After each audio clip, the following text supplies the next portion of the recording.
Hola!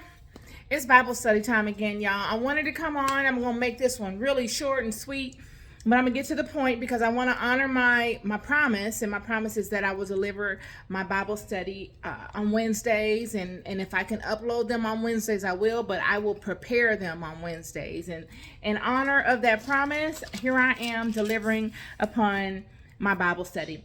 We're going to be speaking out of the book of Judges. I'm going to be speaking out of the book of Judges today. Judges chapter 16, verse 4 through 17. And this is the story of Samson and Delilah today. So I'll begin. Let me begin with the prayer, y'all.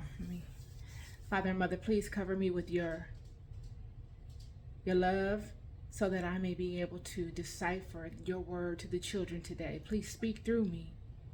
Lead me in your truth, in the deliverance of your word. I love you and I thank you. And in Jesus' name I pray, amen. All right. Okay, great. So chapter 16, verse 4, we're in the book of Judges.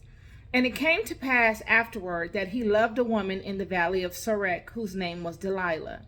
And the Lord of the Philistines came up unto her, and said unto her, Entice him, and see wherein his great strength lieth, and by what means we may prevail against him, that we may bind him to afflict him, and we will give thee every one of us 1,100 pieces of silver. And Delilah said to Samson, Tell me, I pray thee, wherein thy great strength lieth, and wherewith thou mightest be bound to afflict thee. And Samson said unto her, If they bind me with 7 green withs that were never dried, then shall I be weak and be as another man. Then the Lord of the Philistines brought up to her 7 green withs, which had not been dried, and she bound him with them. Now there were men lying in wait, abiding with her in the chamber. And she said unto him, The Philistines be upon thee, Samson. And he brake the withs as a thread of tow is broken, when it toucheth the fire. So his strength was not known. And Delilah said unto Samson, Behold, thou hast mocked me, and told me lies. Now tell me, I pray thee, wherewith thou mightest be bound. And he said to her, If they bind me fast with new ropes that never were occupied, then shall I be weak and be as another man. Delilah therefore took new ropes and bound him therewith, and said unto him, That the Philistines be upon thee, Samson. And there were liars in wait abiding in the chamber, and he brake them from off his arms like a thread. And Delilah said unto Samson, Hitherto thou hast mocked me, and told me lies. Tell me wherewith thou mightest be bound. And he said unto her, If thou weavest the 7 locks of my head with a web. And she fastened it with a pin, and said unto him, The Philistines be upon thee, Samson. And he awakened out of his sleep, and went away with the pin of the beam, and with the web. And she said unto him, How canst thou say, I love thee, when thine heart is not with me? Thou hast mocked me these 3 times, and hast not told me wherein thy great strength lieth. And it came to pass, when she passed him daily with her words, and urged him so that his soul was vexed unto death, that he told her all his heart, and said unto her, There hath not come a razor upon my head, for I have been a Nazarite unto God from my mother's womb. If I be shaven, then my strength will go from me, and I shall become weak and be like other men. All right, y'all. So this is the story of Samson and Delilah, and I'm going to just give you a brief description of my interpretation of this, because I can go many ways with this. I'm going to try to lean away from giving so much detail to the historical perspective as much as I can, because it takes a lot of time, but the historical perspective is quite important when trying to navigate the verbiage within this book. So, we all know that the children have migrated out of Egypt. They've gone through the wilderness. They've reached the promised land. Every tribe has their allotted portion. They've settled in. They've fallen into transgression with this God. They were not able to honor the covenant. All of the leaders are gone. They have no leaders amongst them. They have, I guess you could call them judges, by way of the law that God gave Moses, and then Moses gave to Joshua. The children know the law, but they've broken the law several times, and they've cried out to God numerous times. They've fallen into slavery. They've been enslaved by all the people that they have that they conquered on their way to the promised land. Now they are under rule of the Philistines. The Philistines have them captive. They've been captive for many, many, many years under the Philistine rule. Samson has been born, and Samson is a mighty man of God. And Samson is conquering and making the presence of Israel felt again amongst the nations, especially within the Philistine nation. And they're trying to find a way to bind him and control him. Right? Israel is doing bad. You know, every time they get a leader, they betray the leader, and God's mercies are not upon them. They constantly are falling deeper and deeper into this pit of just hurting themselves. And so Samson has risen up. He's a mighty man of war, and the Philistines are concerned about controlling him. So at this point, Israel has no friends. Israel has no friends, but Israel wants to be like everybody else. Israel thinks whenever Israel gets up under a nation, Israel adapts to that nation. This is one of the reasons why Israel was so loved by God. God found them to be a treasure because they were adaptable. That's one of their many strengths. They're adaptable. They're friendly by nature because they are a righteous group of people. Their heart is good by default. So when they get up under you, they don't want to just oppress you and mistreat you. They look at you and they say, oh, this is what you all do over here. That's interesting. This is what we do, and I appreciate what you do. I might try that. That's kind of like Israel's theme consistently throughout the whole text up to this point. They get up under the nations and they want to be like the nations. They are a friendly group of people. This is how they are able to live up under the Philistines, even though they're in a slavery state. They are highly adaptable. They've been in slavery for a long time. They've adapted to this low frequency state of mind.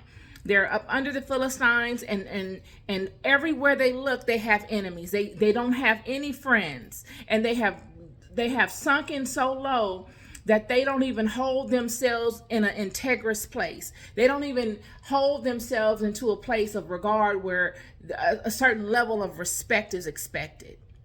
And so this mighty man comes up amongst them, because all of God's children, all of God's vessels that come to help the children always come from amongst the children.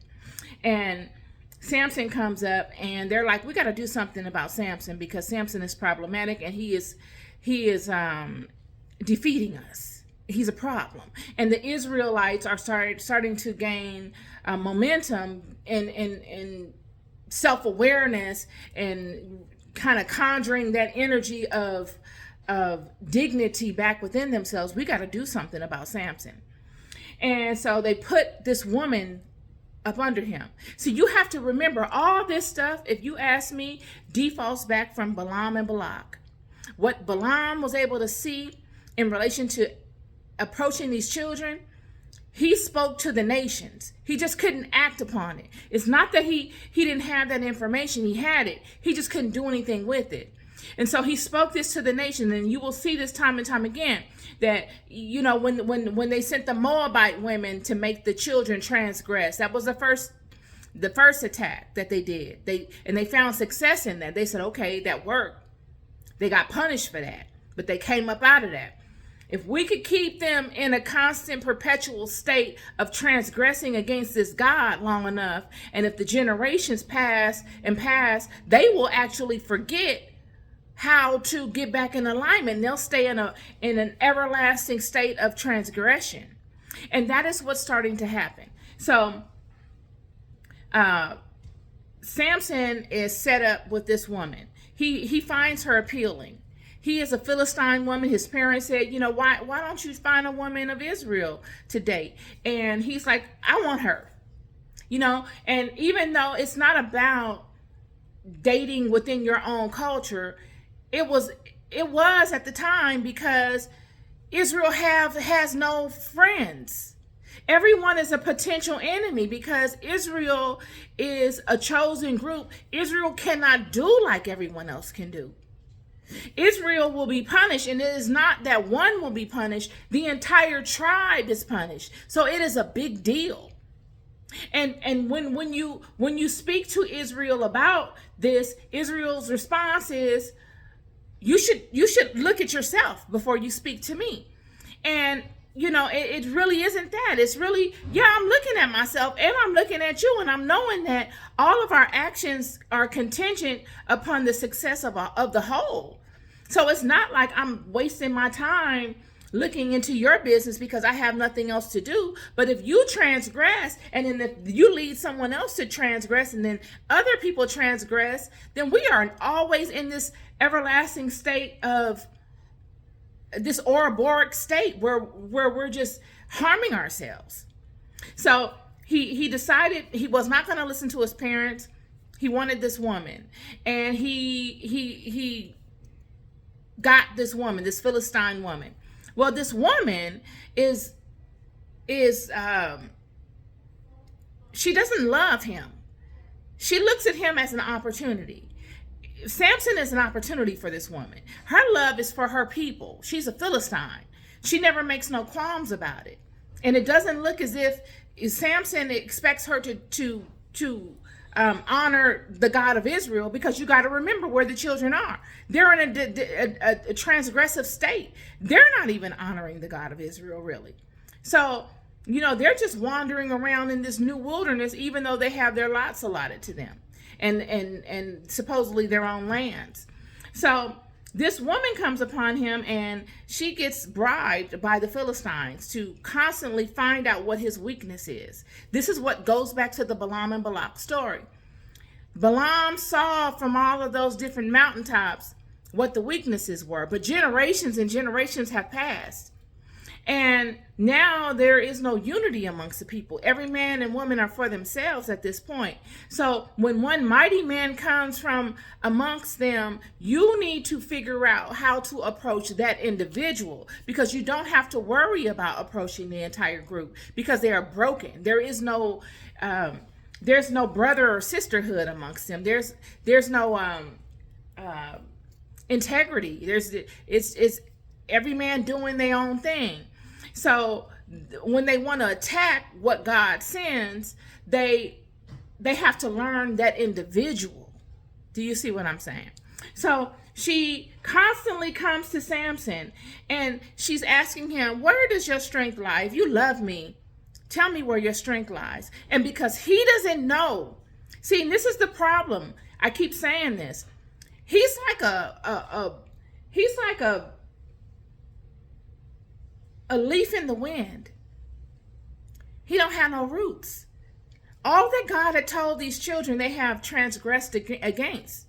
They are not honoring the legacy. They're not honoring the covenant. They don't know their history to the extent that they should, because you can see it in the actions.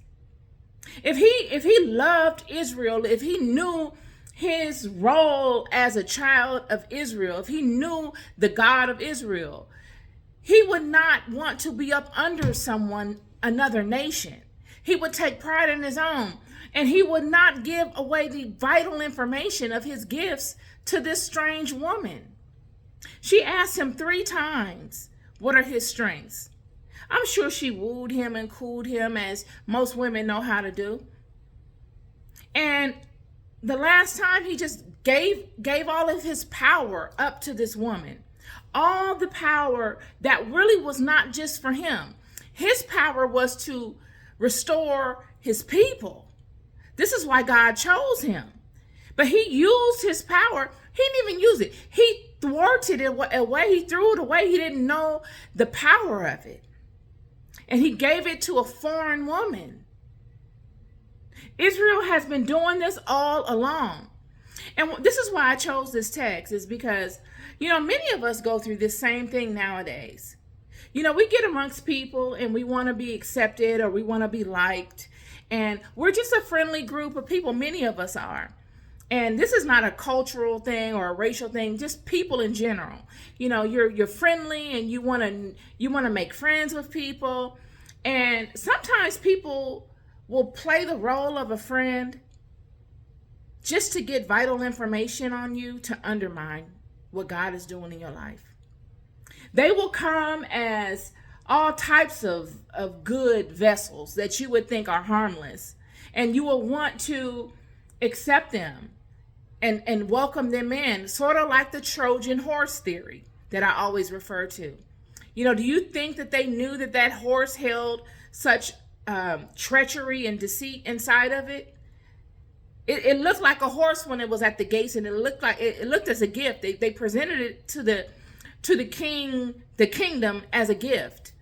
But inside of it was a virus. It was an army of men waiting to overtake the entire kingdom. This is the Delilah story. She looked like a gift, but she showed herself. She wasn't deceitful. She said, "Tell me where your power lies." His power lied in what was obvious. She was looking at it. She probably was rubbing on it while she was asking him where his power lied. And he, somewhere in his spirit, knew, she's probably not good for me. You know, she's asking me too many times where my power lies. I mean, why does she care? And then for him to offer that up to her as if it was nothing, and then for it to ruin him. This Delilah and Samson story springs truth in many areas of life. You have people that you admire, or people that you would want to, you think that you will want to be around, whether in work situations, in a romantic situation, friendships, that really don't mean you any good. And every angle you try to approach it, they show you consistently that they don't mean you any good, friend, but you overlook it. You feel like it's something that you can overcome if only they knew you a little better, or if only they could see your gifts in a different light. Maybe they will understand more and be more accepting of you and all of these types of things, when really it is what it is. They're a Delilah. They're a person or people that are looking to capitalize off of your dismay, off of your trauma, off of the harm of your lineage, of your tribe. This is the Samson and Delilah story in my interpretation. End of story is he was captured and by the Philistines, and they plucked out his eyes. He couldn't see. They shaved his hair. All of his strength was taken away from him, and he was bound. And he calls out to God one last time, and he says, "Look, if you allow me to avenge myself, then, do whatever you want with me." But isn't it a sad story that he could have bypassed all of that had he just come to the realization that she or they were no good? They were not any good for him. And this is a story for Israel all along their travels. This is just one instance of it. Israel consistently has gotten amongst the nations and wanted to be like the nations, instead of having the nations to want to be like Israel. That's my story for y'all today. And that came out of Judges chapter 16. I keep telling you, we're loved more than we'll ever know. This God that is covering all of us loves us so much that he continuously tries and tries again for us to redeem ourselves and just come out of the slumber, wake up. But what has happened is that we have fallen so deeply into our own dismay that we've forgotten what it takes to come out of it. We've forgotten what it's like to really be living in the full authority of God. We've forgotten. And then when we remind one another, it takes work to adhere to it. And we get angry with each other for even reminding us that these are some of the things that we can do to adhere to it, because we've gotten so comfortable in living outside of it. We're loved more than we'll ever know. I'm just here to remind you. It was my promise that I made to myself and all those that I love, my tribe, that I will remind you every single chance I get of the love that is over all of us. You're loved more than you'll ever know. Be good to yourselves. Be good to each other. Peace and love.